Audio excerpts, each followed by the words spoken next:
Nous sommes aujourd'hui sur le site de la basse vallée de la Sanne. Je suis Nicolas Le Forestier, je suis maire d'une commune rurale dans le territoire Sanne-Viennessy depuis 33 ans maintenant. Je suis président du syndicat des bassins versants depuis 2 ans. Le syndicat des bassins versants est sur trois rivières, la Sanne, sur laquelle nous sommes aujourd'hui, qui est notre sujet du jour, la Vienne, qui est un affluent de la Sanne, et puis la Scie. Au quotidien, donc, un syndicat de bassins versants est une émanation de communautés de communes ou de PCI, d'établissements publics intercommunaux.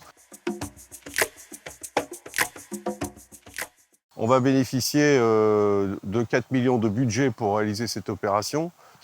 Notre rôle, c'est d'utiliser ces 4 millions d'euros pour réaliser un certain nombre d'ouvrages et tenter de faire en sorte qu'il y ait une réelle atténuation des phénomènes d'inondation. Le sujet de la reconnexion de la Sanne à la mer est un sujet qui a été travaillé depuis l'origine du syndicat des bassins versants suite aux fameuses inondations de 99 qui ont généré beaucoup de traumatismes et beaucoup de conséquences financières.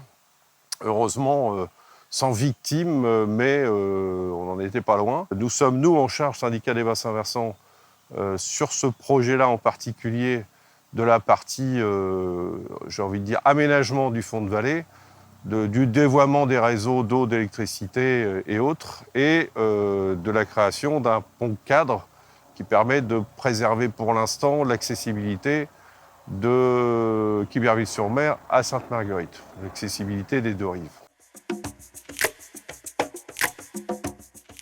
L'incertitude, c'est les conséquences du réchauffement climatique et donc des effets de la submersion marine.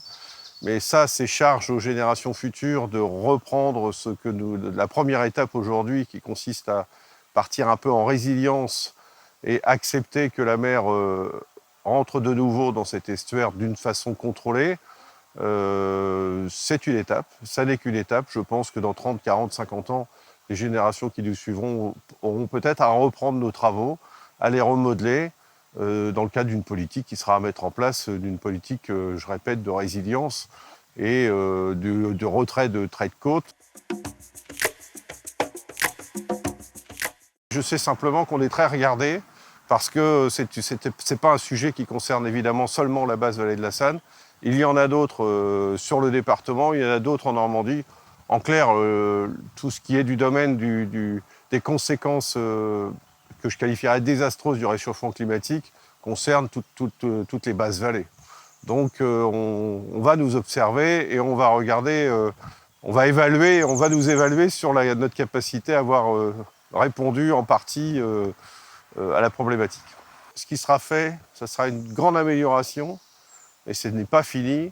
Il va falloir continuer de réfléchir, je dirais globalement, aux conséquences du réchauffement climatique, à l'évolution des méthodes agricoles.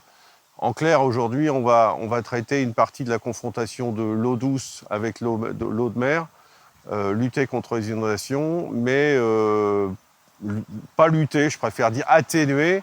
Ceci étant, il faudra rester vigilant parce que du travail restera à faire pour les générations futures.